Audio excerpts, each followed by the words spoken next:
Misalnya Bu, saya ya Bu ya, memang orang tukang itu banyak dosanya yang satu ya Bu ya. Mudah-mudahan Ibu memaafkan saya semuanya Bu ya, didoakan saya Bu ya. Kita saling memaafkan, insya Allah bertemu di bulan suci Ramadan. Insya Allah ada tadarusan untuk di sholat subuh. Silakan Ibu hadir, ada waktunya. Mohon maafnya. Assalamualaikum warahmatullahi wabarakatuh. Waalaikumsalam warahmatullahi wabarakatuh. Alhamdulillah, kita telah hadir. Mari sama-sama kita mendengarkan pelajaran tausiah agama Ibu kita bisa. Waktu kami persilahkan.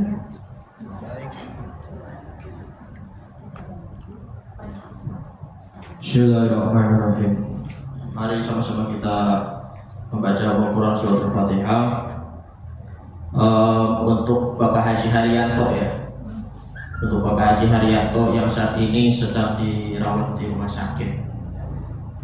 Oleh karena itu, mari sama-sama kita berdoa untuk beliau, Bapak Haji Haryanto ataupun ayahnya Mas Duki. Ya, mudah-mudahan Allah Subhanahu wa Ta'ala akan mengangkat segala penyakit-penyakitnya dan diberi kesembuhannya oleh Allah Subhanahu wa Ta'ala, dan bisa kembali lagi untuk beraktivitas, beribadah, dan bisa kembali lagi sholat berjamaah bersama kita jamaah sesama kaum muslimin wal muslimat. Amin ya rabbal alamin. Wa nunazzilu minal Qur'ani ma huwa shifaa'un wa rahmatun lil mu'minin wa la yazidu adh-dhalimina illa khasara. Al-Fatihah biniyatin shifa' khususun ila jasadi Haji Haryanto bin Fulan. Allahumma rabban nas adhibil ba's ishfihi wa anta syafi la shifaan illa shifauka wa shifaan la yughadiru saqaman syai'un illa lahumul Fatihah. A'udzu billahi minasy syaithanir rajim. Bismillahirrahmanirrahim. Alhamdulillahi rabbil alamin. Ar-Rahmanir Rahim. Maliki yaumiddin. Iyyaka na'budu wa iyyaka nasta'in. Ihdinas siratal mustaqim. Siratal ladzina an'amta 'alaihim ghairil maghdubi 'alaihim waladdallin. Amin. Rabbi fir lana wa liwalidina wa li jami'il muslimina. Amin. Bismillahirrahmanirrahim. Assalamualaikum warahmatullahi wabarakatuh. Waalaikumsalam warahmatullahi wabarakatuh. Alhamdulillahilladzi amarna bil ijtihadi wal i'tisami bihablillahil matin. Asyhadu an la ilaha illallah wahdahu la syarika lah wa asyhadu anna Muhammadan 'abduhu wa rasuluhu la nabiyya ba'dah. Allahumma shalli wa sallim ala hadzal nabiyil karim habibina wa syafi'ina wa qurrati a'yunina wa maulana Muhammad sallallahu alaihi wasallam wa ala alihi wa sahbihi ajma'in. Amma ba'du. Subhanaka la ilma lana illa ma 'allamtana innaka antal alimul hakim. Rabbi shrah li sadri wa yassir li amri wahlul 'uqdatam min lisani yafqahu qawli. Faqad qala Allah ta'ala fi kitabil karim wa huwa asdaqul qailin. A'udzu billahi minasy syaithanir rajim. Bismillahirrahmanirrahim. Ya ayyatuhan nafsul mutmainnah irji'i ila rabbiki radiyatan mardiyah fadkhuli fi ibadi wadkhuli jannati. Sadaqallah wa sadaqa rasul. Yang kami hormati guru kita yang sudah memimpin membaca Al-Quranul Karim, Ibunda Ustazah Ina Samirin. Alhamdulillah, semoga dengan membaca Al-Quran ini Allah Ta'ala akan memberikan rezeki dan panjang umur dan sehat selalu bagi beliau. Amin ya rabbal alamin. Ya kami hormati ibu-ibu sesepuh, Ibu Dewi Smeksiana, Ibu Sumira Srianto, Ibu Titing Atus Somat, dan juga Ibu Esinta Muhammad serta Ibu Iwi Amin Yoyo, dan juga tak lupa Ibu Sutini Masiman, serta ibu-ibu jamaah. Mohon maaf tidak bisa disebutkan satu persatu namanya, namun tidak mengurangi rasa hormat atau ta'zim saya. Alhamdulillah, kita panjatkan puja dan puji syukur kepada Allah Subhanahu wa taala, yang mana Allah masih saja memberikan curahan nikmat, yaitu nikmat iman, nikmat Islam, maupun juga nikmat sehat walafiat serta panjang umur, dan tak lupa yaitu nikmat persaudaraan antar sesama kaum muslimin kaum muslimat, dan tak terhingga yaitu adalah nikmat ibadah. Karena selama hidup ini kita masih melakukan beribadah kepada Allah Subhanahu wa taala dalam hal kita menunaikan ibadah sholat, maupun juga kita duduk di majelis taklim ilmu ini di taman-taman surga ini, Riyadul Jannah.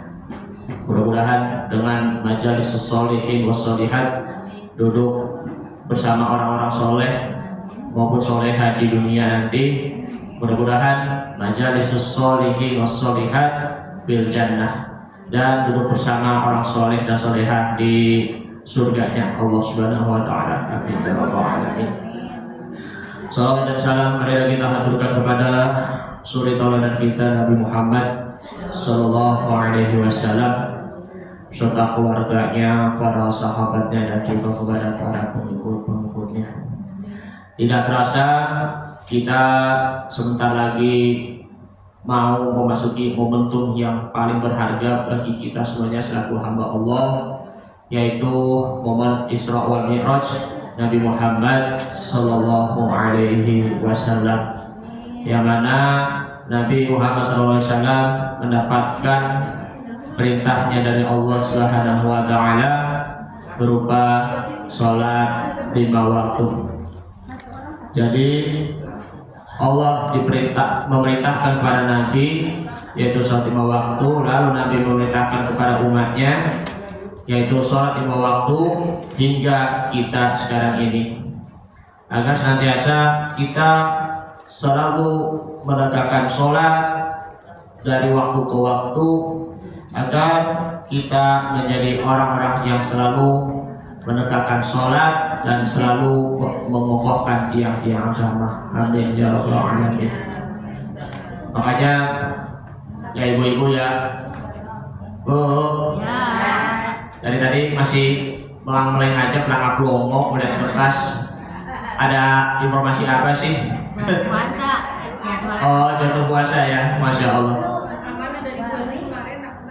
Oh gitu, oh, alhamdulillah. Rojab ya, masya Allah. Allahumma barik lana fi rojaba wa sya'bana wa balighna Ramadan.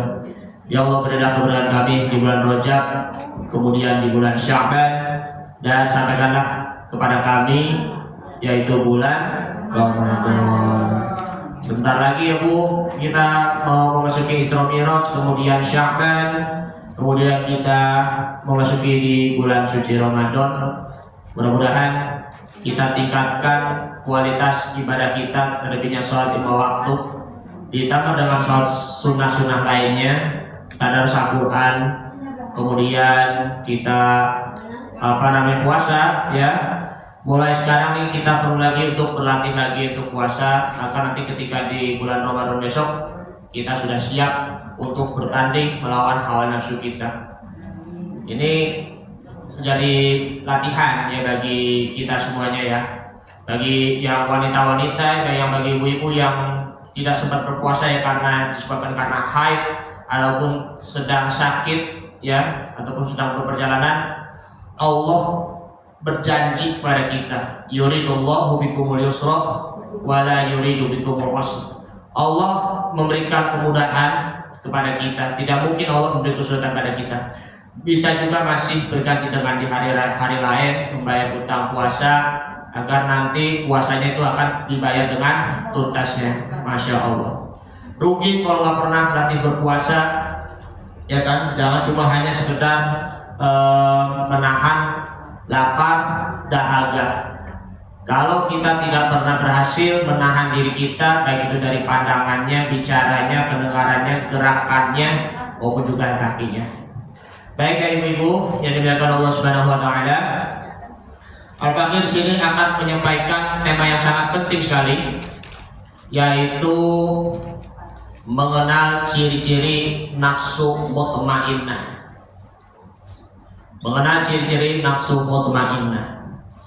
Banyak sekali kata nafsu di dalam ilmu tasawuf ya, ilmu yang tentang tazkiyatun nafas, mensucikan diri kita sendiri, terus membersihkan dosa kita dari tadinya berbuat buruk menjadi berbuat baik, dari tadinya berhati kotor menjadi berhati bersih.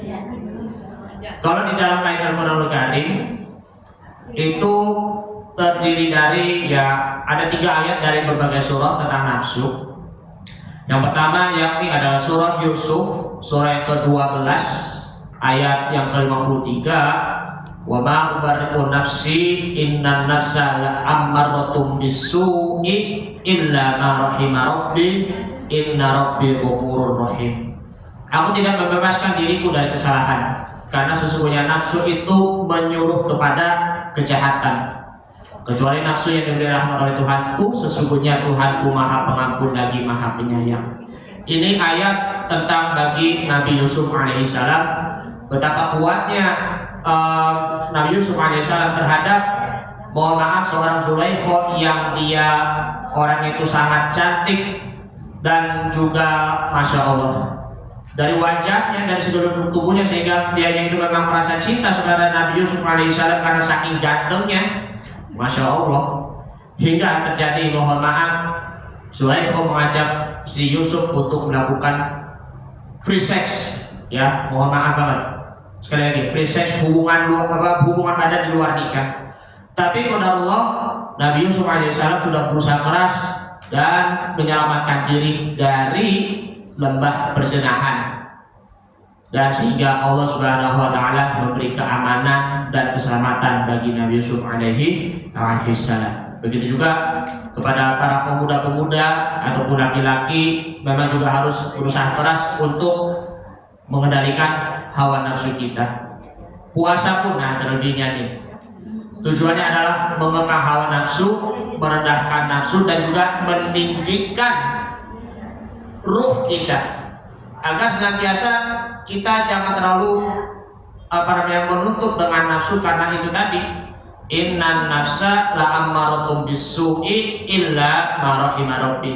Nafsu itu selalu menyuruh kepada kejahatan, kecuali nafsu yang diberi rahmat oleh Tuhanku. Nah, itu yang pertama ya, surah Yusuf ayat 53. 53. Surah Yusuf, surah yang ke-12 ayat 53. Ya, surah yang ke-12 ayat 53. Yang kedua sekarang, ya, surah Al-Qiyamah. Surah Al-Qiyamah, surah yang ke-75. Yang ayat 1 sampai 2, la uqsimu biyaumil qiyamah wa la uqsimu binafsil lawamah. Aku bersumpah demi hari kiamat, dan aku bersumpah dengan jiwa yang amat menyesali dirinya sendiri. Allah bersumpah dengan hari kiamat. Allah bersumpah dengan jiwa manusia yang amat menyesali. Mereka orang yang menyesali perbuatan-perbuatan dosa yang di masa lalu, sehingga amat merugi nanti ketika di hari kiamat nantinya. Apa yang mereka perbuat, yang telah dilakukan, perbuatan buruk yang telah melakukan perbuatan-perbuatan dosa, melakukan perbuatan-perbuatan yang mengarah kepada hal-hal yang tidak diridhai oleh Allah Subhanahu wa taala, sungguh amat rugi. Itu surah Al-Qiyamah, nafsul lawamah ya. Tadi nafsul amarah pertama, yang kedua nafsul lawamah, yang ketiga nih sekarang nafsul mutmainnah. Ya ayatuhan nafsul mutmainnah, wahai jiwa yang tenang. Irji'i ila rabbiki radiyatan mardiyah.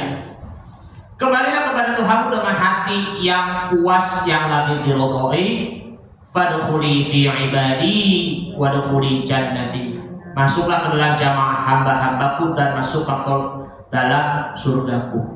Nah, dalam tafsir At-Tabari ataupun nama tafsir Jami' Bayan fi Tawil Quran, bahwa Imam Ibnu Jarir At-Tabari mengatakan kata ya ayatuhan nafsul mutmainnah.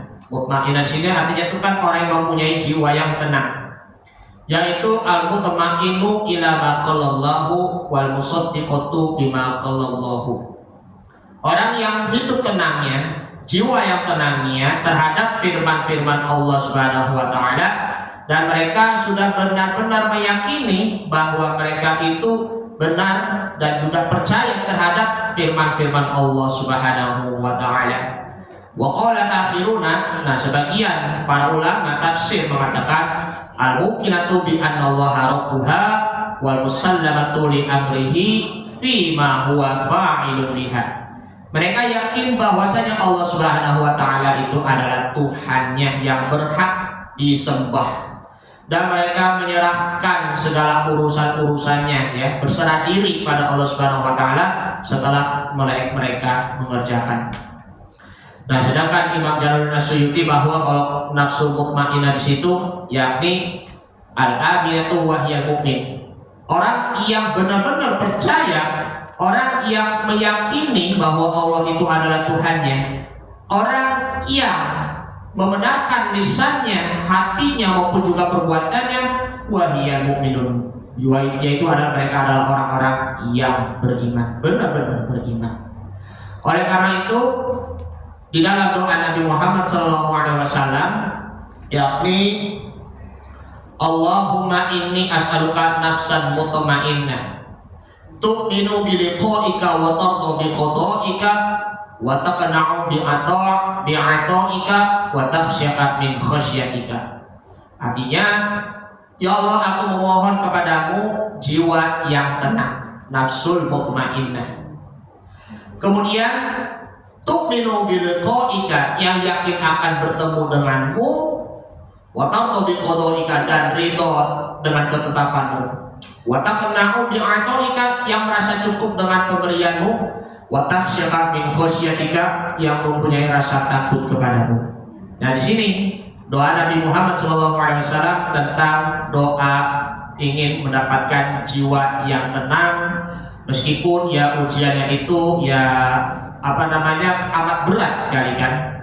Jadi kita benar-benar kuat, sabar, dan juga tenang, tidak perlu panik. Nah, di sini ada ciri pertama orang-orang yang mempunyai nafsu mutmainnah, terdapat jiwanya orang-orang yang beriman, nafsu mutmainnah terdapat di dalam doanya. Yang pertama yaitu tu'minu bi liqa'ika, yaitu adalah orang yang yakin ingin bertemu dengan Allah Subhanahu wa taala. Mudah-mudahan kita sebagai orang yang beriman, harapannya masuk surga dan bertemu dengan Allah Subhanahu wa taala nantinya, ya. Tu'minu bi liqa'ika. Dan di sini orang yang memiliki energi yang kuat, ya. Karena apa?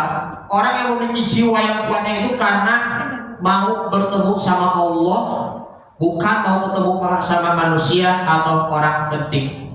Kita mohon maaf, di waktu malam ataupun juga terbitnya nanti menjelang subuh, kita kalau tidurnya ya terkadang masih ngantuk saja, ya kan?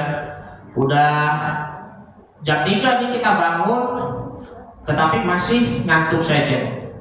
Kita sebenarnya itu kan kalau tidur standarnya itu kan 8 jam, misalnya jam 9 sampai jam 5. Tapi ya kalau kita memang harus benar berusaha terus-menerus untuk bangun malam, ya meminta kepada Allah Subhanahu wa taala. Mana yang lebih penting di waktu malam itu? Bertemu dengan Allah ataupun bertemu dengan orang yang penting seperti para pejabat? Bertemu sama Allah Subhanahu wa taala. Nah, kalau bertemu dengan seorang pejabat nih, misalnya nih ada pertemuan dengan seorang presiden malam ini di Kalimantan misalnya, IKN. ibu kota negara Nusantara. Udah misalnya nih, ketemuannya jam berapa sih? Itu kan jam 1 malam. Nah jam 1 malam ini ketemuannya, sekaligus nanti mau berangkat ke IKN. Udah mau berusaha, nanti mau tidur malam, ya kan? Tidur awal malam nih, misalnya jam 8, nanti jam 10-nya bangun. Malah dia itunya, Masya Allah, udah jam 11, tinggal 2 jam lagi mau ketemu sama seorang presiden, mau ke IKN. Udah kegas-kegas, buru-buru, Masya Allah, udah begitu langsung pertama ke istana terlebih dahulu, istana negara. Setelah itu baru berangkat ke IKN. Ya Allah, sampai ngantuknya ketika berada di perjalanan di dalam pesawat. Itu pun kita tuh memang hidupnya itu memang sangat terbalik ya ibu-ibu ya. Kalau ketemu dengan seorang pejabat bergegas begitu kan, cepet begitu kan.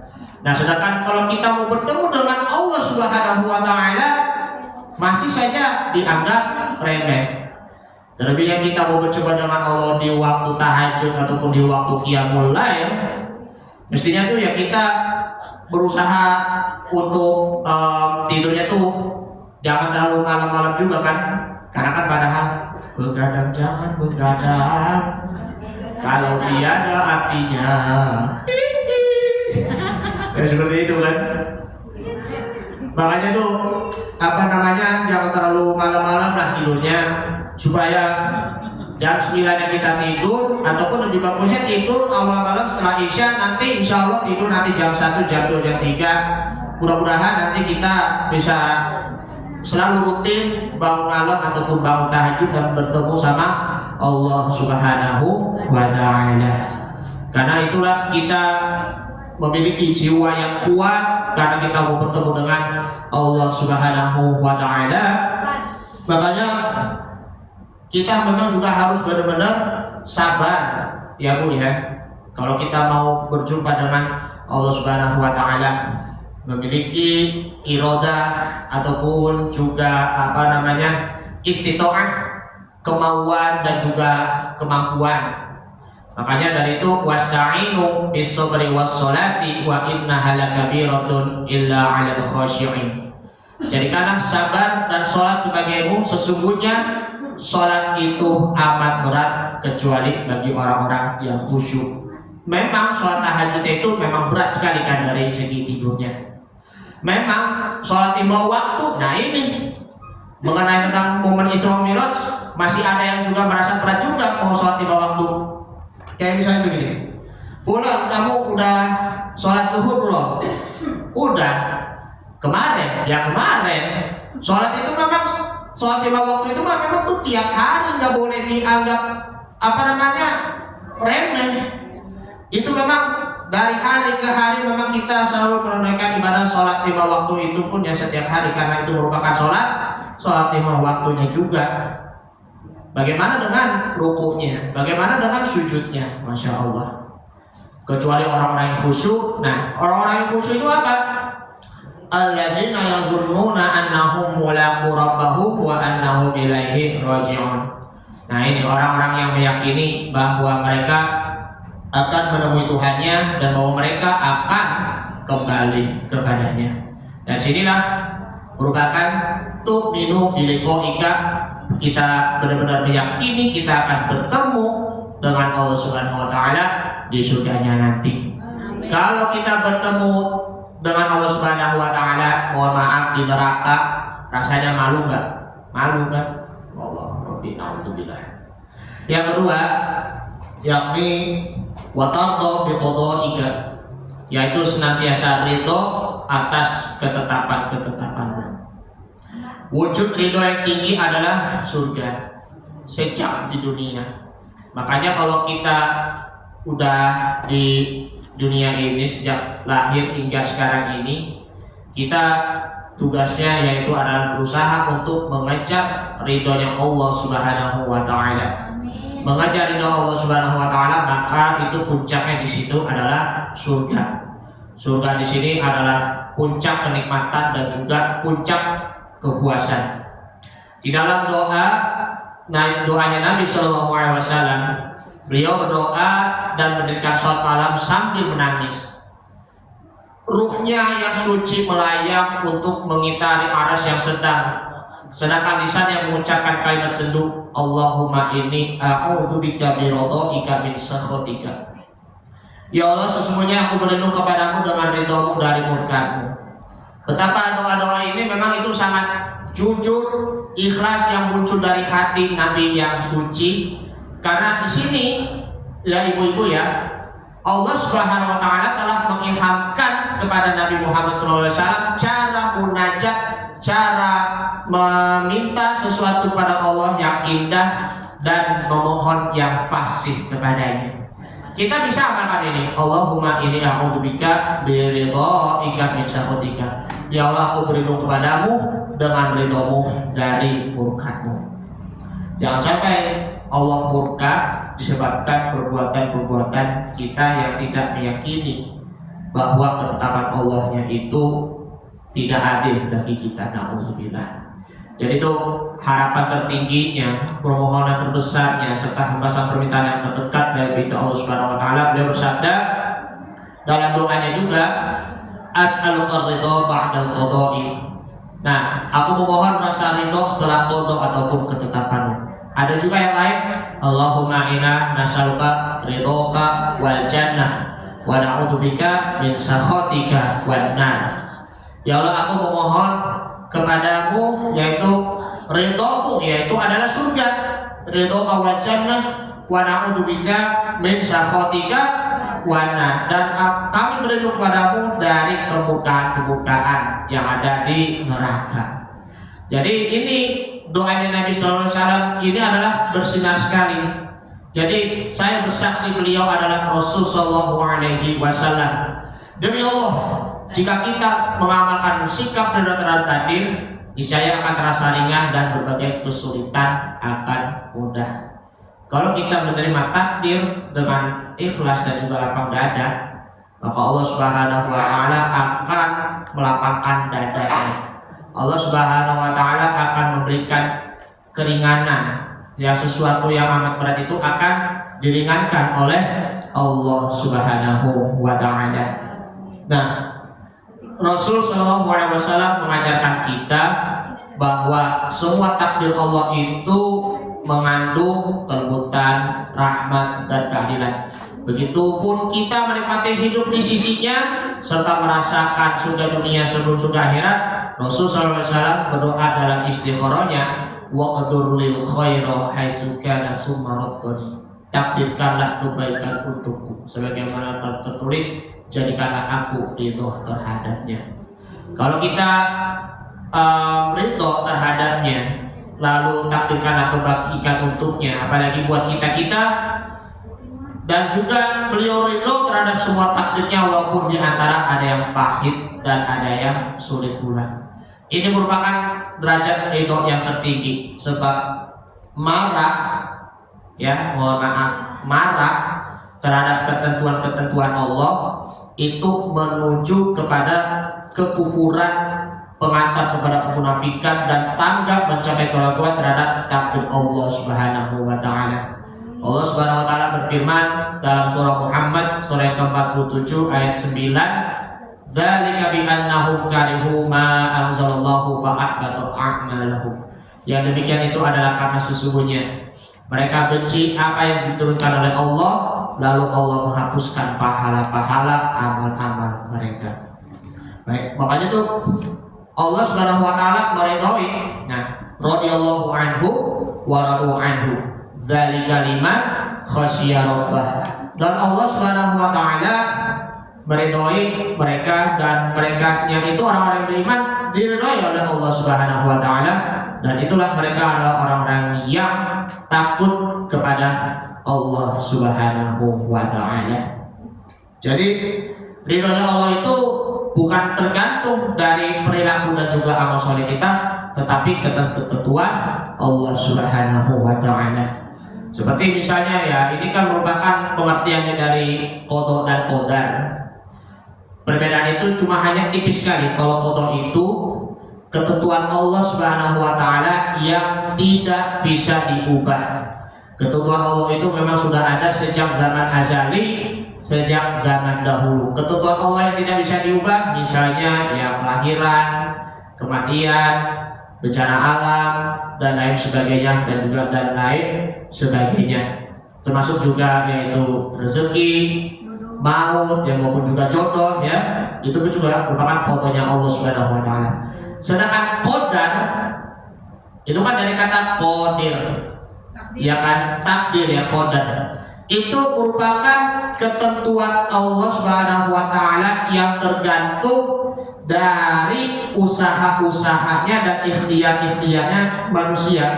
Makanya Allah qadar itu takdir Allah pun juga bisa diubah. Misalnya begini, mohon maaf, anak yang dilahirkan dalam kondisi cacat fisik, padahal itu kan normal kan dari bicaranya, penglihatannya maupun juga pendengarannya.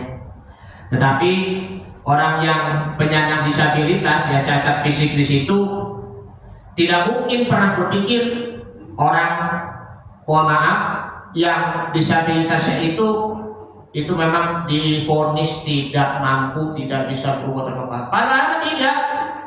Orang yang menyandang disabilitas itu ya itu bisa melakukan apa saja, bisa berusaha keras untuk meraih kesuksesan. Banyak sekali orang-orang yang penyandang disabilitas itu ya sudah menjadi, ada yang menjadi ulama yang sukses, ada yang menjadi seorang mubalik yang sukses, ada juga menjadi seorang pengusaha yang sukses, ya kan?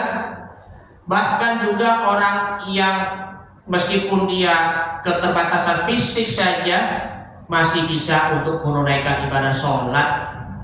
Malu dong melihat mereka, orang-orang yang keterbatasan fisik, melihat mereka itu sholat meskipun gerakannya itu tidak secara normal seperti kita orang normal. Benar gak?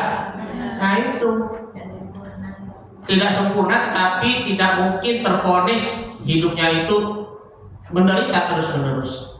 Nah di situ adalah qadar, ya kan, bagi mereka itu yang cacat fisik. Berarti cacat bukan berarti tidak apa-apa, tetapi bisa melakukannya, membuktikan bahwa penyandang disabilitasnya itu mampu. Nah ini dia. Makanya ada kan, tak ada manusia yang terlahir sempurna, jangan kau sesali segala yang telah terjadi. Nah itu ada tuh lagunya Masif ya, jangan menyerah, never give up kalau dalam bahasa Inggrisnya. Masya Allah.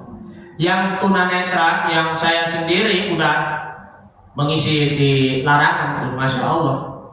Kalau tunanetra aja mampu kok mereka menghafal Al-Quran, mampu membaca Al-Quran Karim meskipun cuma hanya bacaan-bacaan Braille, yang bacaannya itu titik-titik. Iya Braille, betul, Braille. Itu kan bahasa Prancisnya ya, bukan perapatan Ciamis. French, ya kan, Braille ya. Jadi itu apa? Bacaan dari kiri ke kanan itu misalnya alif lam mim. Nah, bacaan alif lam mim itu tanda titik yang mana. Saya sendiri pernah ikut pembelajaran yang dari Pelajaran Pentasyar Mushaf Kementerian Agama di kampus dulu waktu itu. Semuanya itu disebutin. Nah, itu semuanya itu disebutin. Alif mad lazim harfi musbah, lam mad lazim harfi musbah, mim tasdid mad lazim harfi musbah. Semuanya itu disebutin. Gak ada satupun yang ketinggalan. Semuanya termasuk juga kasroh, dhamma, kemudian fathah, tanwin juga, nun sukun, mat tabi'i, terus mat farq, kemudian mat wajib mutasil, semuanya disebutin seperti itu tanpa terkecuali. Masya Allah. Kembali lagi, jadi mereka itulah orang-orang yang tunanetra di sini bisa menghafal Al-Quran dan juga bisa melantunkan azan, hayya 'alas shalah, ya seperti itu. Allahu Akbar. Suaranya itu bagus sekali ya. Mudah-mudahan kita bisa berkaca dari mereka, orang-orang yang di bawah, tetapi bisa juga membuat kita termotivasi. Tidak perlu melihat orang-orang yang ada di atas yang selalu ya termotivasi, ya tidak. Tetapi lihat orang-orang yang di bawah kita, tetapi bisa juga menjadi orang yang bersyukur dan juga termotivasi pula. Orang yang normal, yang punya banyak harta, belum tentu hidupnya itu mulia, ya kan? Sedangkan sebaliknya orang yang keterbatasan fisik, ya belum tentu hidupnya itu terhina-hina. Baik, disitulah kita juga harus mempunyai qadar, ya kita bisa berubah takdir Allah kalau kita benar-benar berusaha dan juga berusaha. Ada lagi misalnya seorang mahasiswa nih, dia merasa berpikir kayak misalnya anak milenial bilang begini, gue gak bisa lulus 4 tahun, lulus tempat waktu kuliah 4 tahun, but God made it, ya kan? Artinya saya tidak bisa lulus kuliah 4 tahun, tetapi Allah membantuku. Nah itu ada tuh quotes dalam sepatah 2 patah kata ya seperti itu. Saya nggak bisa kuliah 3,5 tahun lebih cepat, tetapi Allah membantuku. Ya namanya kita mempunyai kemampuan, ya Allah pun juga mempunyai kemampuannya juga untuk menolong kita agar kita bisa membuktikan Allah Rabbi. Memang tuh keajaiban Allah, memang tuh takdir Allah tuh ya bisa disangka-sangka ya. Mungkin karena kita bertakwa kepada Allah Subhanahu wa taala, wa may yattaqillaha yaj'al lahu makhraja. Allah Subhanahu wa taala memberikan jalan solusi dan keluar bagi orang-orang yang bertakwa, wa yarzuquhu min haitsu la yahtasib. Allah memberikan rezeki yang tidak disangka-sangka.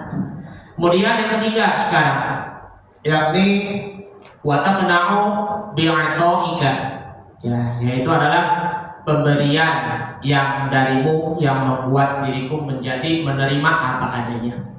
Itulah disebutnya sini adalah qanaah. Qanaah di sini merupakan rela menerima apa adanya. Lawan katanya di sini adalah tomak ataupun rakus. Rakus terhadap harta, rakus terhadap uang, ya kan? Rakus terhadap barang-barang yang berharga dan lain sebagainya. Mengertilah bahwa orang yang fakir itu ya selalu bersikap qanaah dan mampu memutuskan watak tomak dan juga rakus dari semua makhluk tanpa membandingkan yang lain. Tidak serakah dalam setiap pekerjaan, baik itu dari segi makanan, pakaian dan juga tempat tinggal. Jadi merasa cukup yang sedikit. Orang yang mempunyai jiwa yang qanaahnya di situ, bahwa al-qanaatu ma la yanfadu wa kanzun la yufna. Jiwa yang qanaah itu harta yang tidak pernah habis, gudang harta yang tidak pernah sirna. Jadi itu nafsu qanaah ini dia puas dengan pemberian Allah Subhanahu wa taala. Apapun yang diberikan Allah itu ya pasti baik. Diberi yang bersyukur meskipun juga sedikit. Diberi yang banyak pun juga ya lebih bersyukur lagi. Makanya yang bersyukur apa adanya, jangan merasa yang mengkufuri apa adanya, ya seperti itu. Orang yang berjiwa qanaah di sinilah hartanya itu selalu ada di tangan, tidak masuk ke dalam hati. Makanya ada di dalam sabda Nabi Muhammad SAW, qad aflaha man amana wa ruziqu alaihi wa qana'ahu Allahu bihi.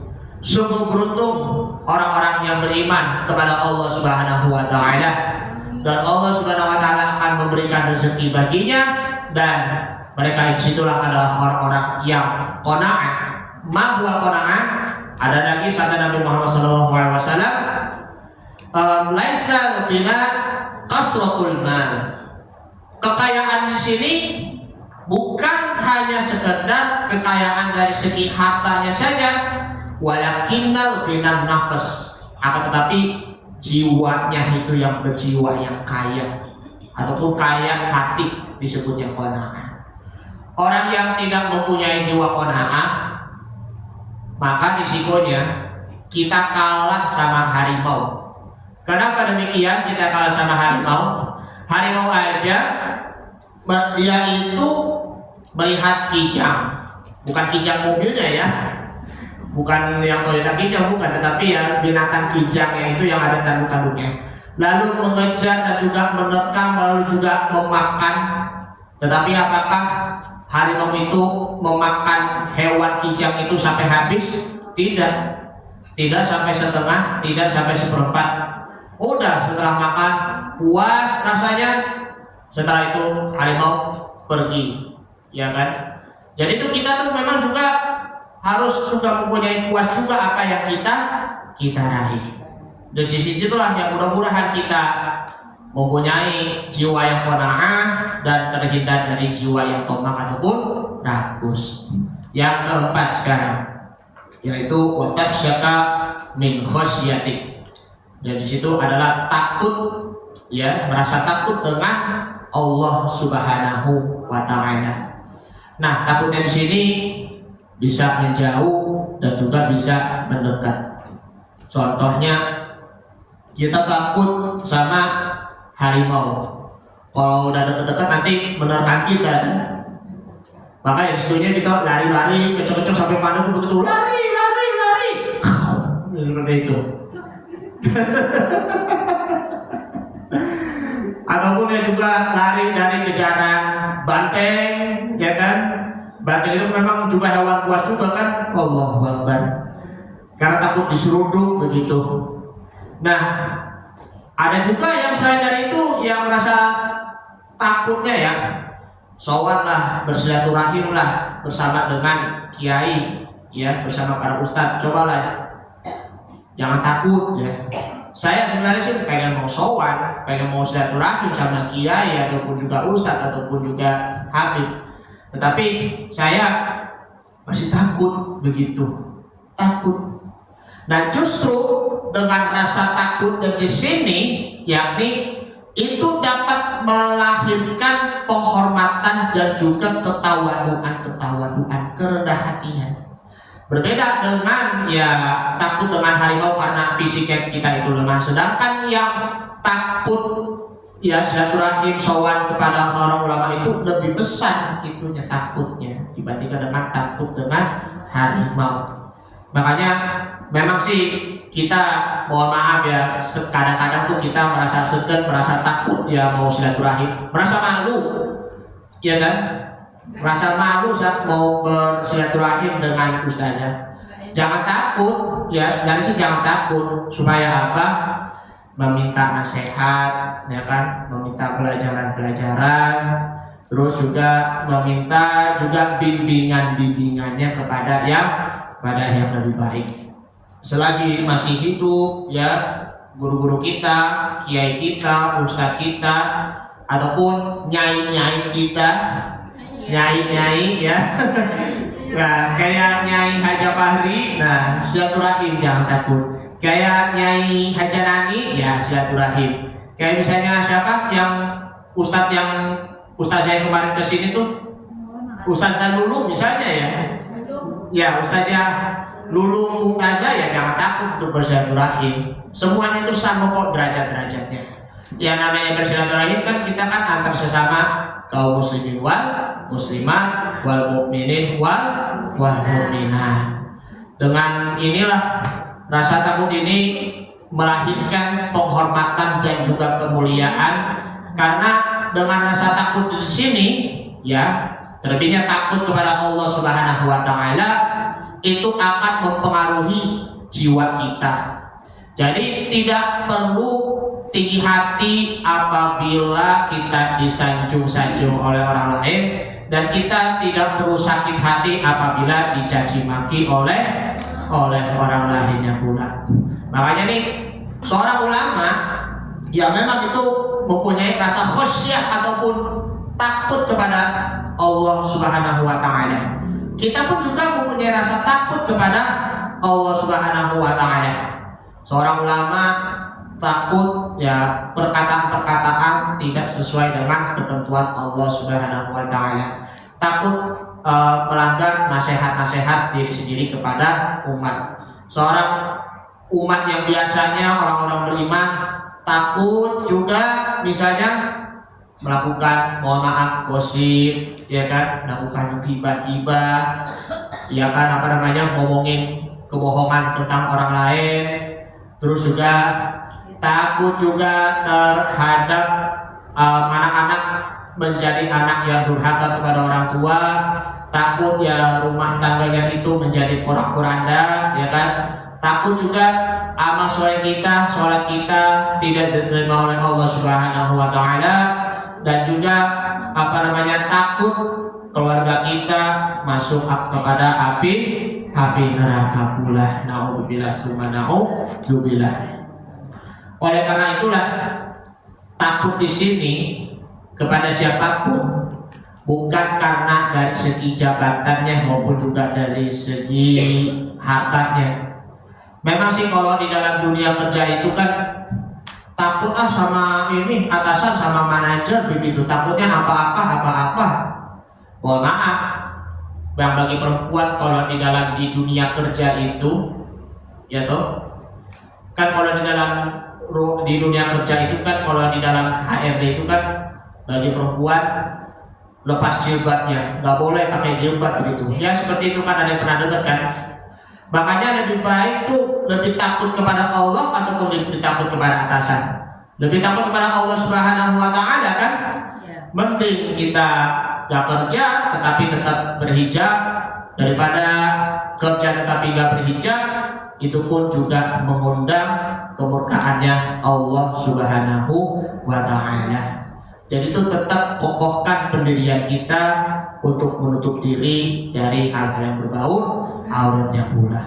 Nah, Imam Habib Abdullah bin Al-Haddad mengatakan, siapa yang takut karena punya harta dan jabatan, maka hilanglah sepertiga imannya. Al-Abbas bin Abdul Muttalib berkata, Rasul sallallahu alaihi wasallam bersabda, "Idza tasyara jildul 'abdi min khasyatillahi tahatat anhu dhunubuhu kama yatahatu an syajaratil yabisati warabuha." Apabila kulit hamba menggilir lantaran takut kepada sisaan Allah Subhanahu wa Ta'ala, maka dosa dan kesalahannya akan gugur sebagaimana daun rontoh dari pohon yang kering. Al-Hasan radhiyallahu anhu berkata, sesungguhnya lelaki menjalankan dosa, kaku diingatnya, lalu takut kepada Allah, lalu diingatnya, maksudnya bukan kaku, lalu diingatnya, selalu takut pada Allah Subhanahu wa Ta'ala atas perbuatan ini, akhirnya dimasukkan ke surga. Zaman sekarang kan udah berani kalau yang perempuan itu kan pakai goyang-goyang, pakai TikTok segala macam, pakai goyang-goyang begini kan. Memang gak takut untuk mengundang syahwatnya laki-laki. Nah itu ya, sebaiknya tuh ya bagi ibu-ibu yang seumuran saya ataupun anak-anak ibu yang masih SD, SMP, SMA itu ya sebaiknya tuh hindarin. Jangan sering-sering kebiasaan untuk melakukan goyangan-goyangan yang di TikTok itu ataupun juga di Instagram. Karena apa? Itu pun juga akan mengundang fitnah bagi perempuan. Jadi itu dihindarkan juga ya. Takut ya anak perempuanku ya terkena fitnah disebabkan karena goyangan TikTok ataupun juga di Instagram ataupun juga di Facebook. Yang laki-laki pun juga sama, jangan memamerkan prestasinya ataupun juga kehebatannya, jangan ya seperti itu. Pamer, jadi itu memang ikhlas tanpa pamrih. Nah disinilah ibu-ibu yang dimuliakan Allah Subhanahu wa Ta'ala, nafsu mutmainnah ini berarti di situ ada 4 macam, yaitu berarti kita tu'minu biliqa'ika, kita berjumpa dengan Allah Subhanahu wa Ta'ala di surga nanti. Wa tarda biqada'ika, yaitu kita ridha dengan ketetapan Allah Subhanahu wa Ta'ala. Wa taqna'u bi'ata'ika, yang merasa cukup dengan pemberiannya, dan wa takhsyaka min khasyatika, yang mempunyai rasa takut kepadamu. Nah disinilah orang-orang yang mempunyai ciri-ciri nafsu mutmainnah itu, ya itu pun juga termasuk orang yang bermakrifat, orang-orang yang mengenal Allah Subhanahu wa Ta'ala, mengingat Allah Subhanahu wa Ta'ala. menyebut nama Allah Subhanahu wa taala, takut kepada Allah Subhanahu wa taala. Maka di sini ketika nanti dimasuk surga nanti yaitu irji'i ila rabbiki radiyatan mardiyah, kembali kepada Tuhanmu dengan hati yang puas lagi diridhoi oleh Allah Subhanahu wa taala. Dalam kitab Tasawwurul Ibad terdapat tanda orang yang makrifat bahwa nih Al-Baqarah Rabi'ah artikel yang keempat, an Utsman bin Affan radhiyallahu anhu qala alamatul arifina samaniyatu asya'a qalbuhu. Nah, dari Utsman bin Affan radhiyallahu anhu, tanda-tanda orang yang makrifat di sini ada 8. Nah, ai al-arifu ma'al khaufi war raja. Orang yang arif atau orang yang bermakrifat di sini adalah hatinya penuh rasa takut tapi penuh harapan. Takut sama Allah itu boleh-boleh saja, ya kan? Tetapi jangan pesimis, tetapi juga optimis, karena di sini ada kata ar-raja, ada juga penuh harapan.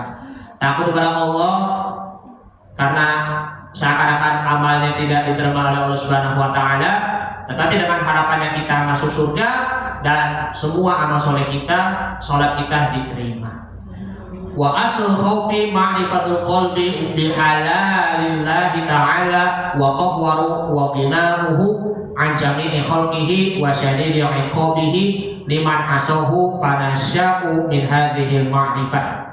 Nah, rasa takut itu berpangkal pada marifat hati terhadap keagungan Allah Subhanahu wa taala, keperkasaan dan kekayaannya dari semua makhluknya, dan yang keras siksanya kepada orang yang berbuat maksiat. Dari pengenalan seperti ini maka timbul sikap mental yang kemudian disebut ada sikap al-khauf ataupun juga takut pula. Halatun wa jalatu samal khaufu wa samratul maqsudati min hutarkul ma'asi. Ya, buah yang dikehendaki oleh khauf ini adalah kesanggupan seseorang meninggalkan segala perbuatan maksiat. Yang kedua di sini yakni adalah ar-raja'u, yaitu tadi adalah mengharapkan, berpangkal pada pengenalan hati yang terhadap berpangkal jadi itu hatinya itu akan menjadi luasnya juga. Yang ketiga yaitu adalah wasi'atul rahmatillahil azimi. Nah, luasnya rahmat Allah maha agung anugerahnya dan indah janjinya. Sebagaimana di dalam hadis Nabi Muhammad sallallahu alaihi wasallam bahwa majtama'ar raja'u wal khaufu fi qalbi mu'minun illa a'tahu Allahu raja wa amannahu minal khaufi. Tidak bersatu antara harapan dan rasa takut dalam hati seorang mukminin, melainkan Allah yang maha mulia dan maha agung mengaruniai apa yang diharapkan dan mengamankannya dari ketakutan. Kemudian yang keempat sekarang yakni walisanuhu ma'al hamdi wassana'i, lisan selalu memuji Allah Subhanahu wa taala. Wa ainahu ma'al haya'i wal bukai, kedua matanya penuh dengan rasa malu dan tangis. Nah, ini Nabi sallallahu alaihi wasallam menangis ketika di salat malam, maka dia meminta kepada Allah akan memberikan takdir yang baik baginya. Begitupun juga dengan kita selaku hambanya. Ruya annahu sallallahu alaihi wasallam qala law anna buka'a Dawuda wa buka'a jami'u ahlul ardi yu'dalu bi buka'i Adama ma'adalahu. Kalau saja tangisan Nabi Daud alaihi salam dan tangisan penduduk bumi dibandingkan dengan tangisan Nabi Adam, maka tidak akan dapat menandinginya. Baca Al-Quran ya pasti ada perlu tangisnya pula kan untuk menghayati ayat-ayat Allah Subhanahu wa ta'ala. Sholat pun juga perlu menangis ya, karena selama ini sholatnya itu cuma hanya nunggak mungkin saja kan.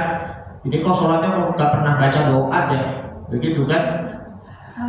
Ataupun gini, mohon maaf, sholat kita biasa-biasa saja, tenang-tenang aja, tapi kok hatinya ada hati munafik sehingga kok susah menangisnya. Apa sebabnya aku bisa hati munafik ya seperti itu?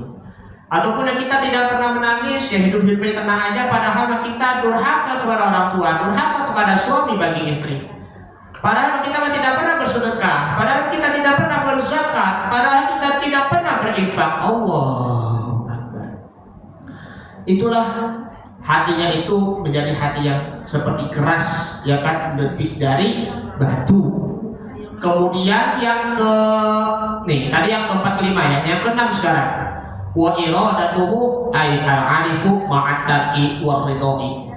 Nah, ma'at-tarki war-ridai ay ma'at-tarki wa iradati nafsihi wa ma'ar-ridha la iradatihi ta'ala li nafsihi al-arifi fal-arifu muradun la maridun. Kehendaknya disertai dengan tidak berkehendak sendiri. Maksudnya menjadi arif, orang yang makrifat di sini adalah yaitu tahu, ya, dirinya tahu bahwa yang dikehendaki oleh Sang Pencipta bukan menghendaki atau maunya sendiri. Nah, kita memang juga harus benar-benar yakin dengan ketentuan-ketentuan Allah Subhanahu wa taala. Kalau kita tidak percaya dengan qada dan qadar, maka terputuslah dan itunya rukun imannya. Yang keenam. Kemudian yakni apa itu bidzalika tafud dunya wa talaba ridha maulahu. Senang meninggalkan segala hal keduniaan dan mencari keridhaan Tuhannya.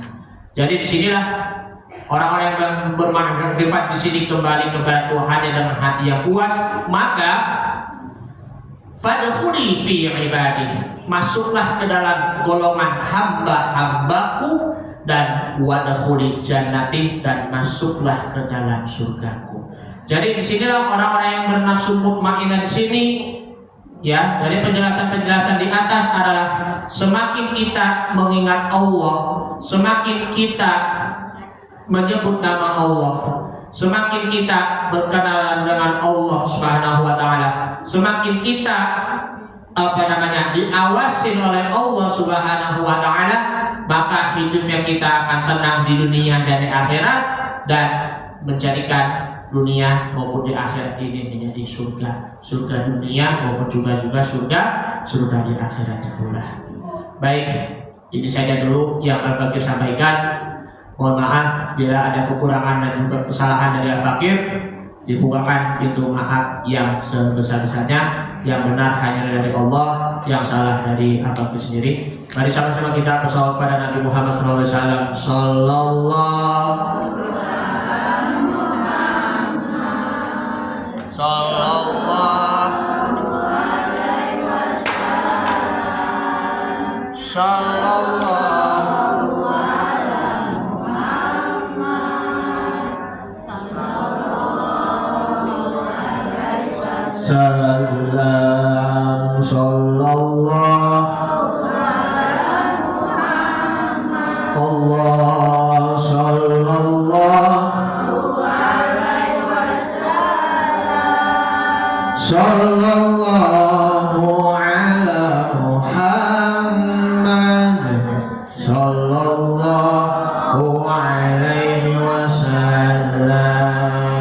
Ya Nabi,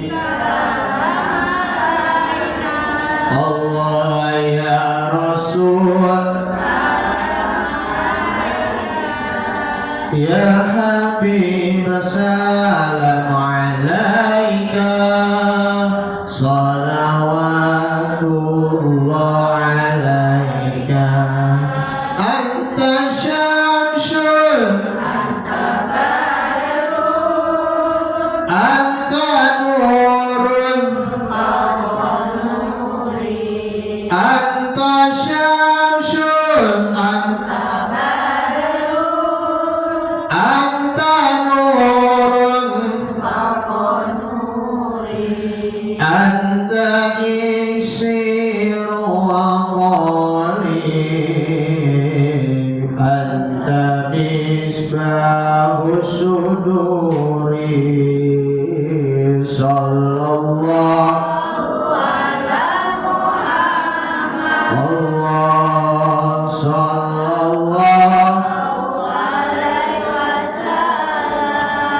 sallallahu ala Muhammad sallallahu alaihi wasallam.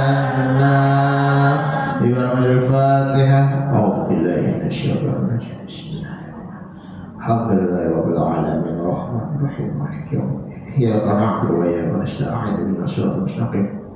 Siratal ladzina an'amta 'alaihim ghairil maghdubi 'alaihim waladdallin. Bismillahirrahmanirrahim. Alhamdulillahi rabbil alamin. Hatta kasiran thayyiban mubarakan fihi hatta yafi ni'amahu wa yakafi mazidah.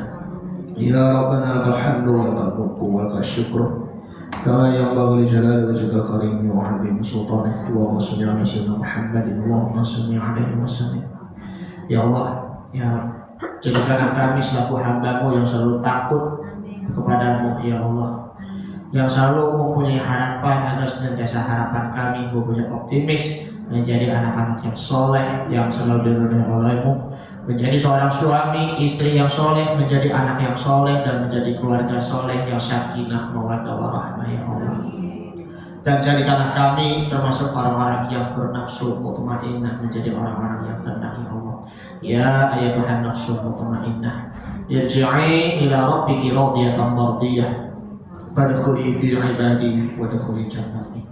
Ya Allah, berikanlah pemimpin kami yang adil, yang tulus, yang sabar, yang selalu mempunyai jiwa yang tenang, yang nafsu mutmainnah, ya Allah. Dan berikanlah seorang pemimpin kami yang selalu takut, yang khauf, yang khasyah kepadamu, yang selalu takut dan taat kepadamu, ya Allah. Dan berikanlah pemimpin kami pemimpin yang adil, ya Allah, untuk mensejahterakan rakyat Indonesia. Dan jadikanlah imam kami pemimpin adil bagi kami, ya Allah, yang selalu membela Islam dan juga membela kehormatan Islam yang rahmatan lil alamin yang ada di Indonesia ini, ya Allah. Allahumma anzilna imam al-adil fi Indonesia, ya Allah. Allahumma inna na'udzubika minal imamil jahli wa zulmi wa tughyan wal 'asi, ya Allah. Dan turunkanlah kami pemimpin yang adil di Indonesia ini, ya Allah, yang selalu taat kepadamu. Dan lindungilah kami pemimpin yang bodoh, yang zalim, dan juga asyian dan juga kekanak-kanakan, ya Allah. Serta juga lindungi kami dari pemimpin-pemimpin yang rakus di Indonesia, ya Allah. Rabbana atina min ladunka rahmatan wa hayyi lana min amrina rasyada. Rabbana ighfir lana dzunubana wa li walidina warhamhum kama rabbayana shighara. La ilaha illa anta subhanaka inni kuntu minadh dhalimin. Bismillahirrahmanirrahim. La yadurru ma'a ismihi syai'un fil ardi wa la fis samaa'i wa huwas samiul 'alim. Rabbi anzilni munzalah mubarakan wa anta khairul munzilin. Rabbana atina fid dunya hasanah wa fil akhirati hasanah wa qina adzabannar. Wa sallallahu ala sayyidina Muhammadin wa ala alihi wa sahbihi wa sallam tasliman katsiran walhamdulillahi rabbil alamin. Hadanallahu wa iyyakum ajma'in. Assalamualaikum warahmatullahi wabarakatuh.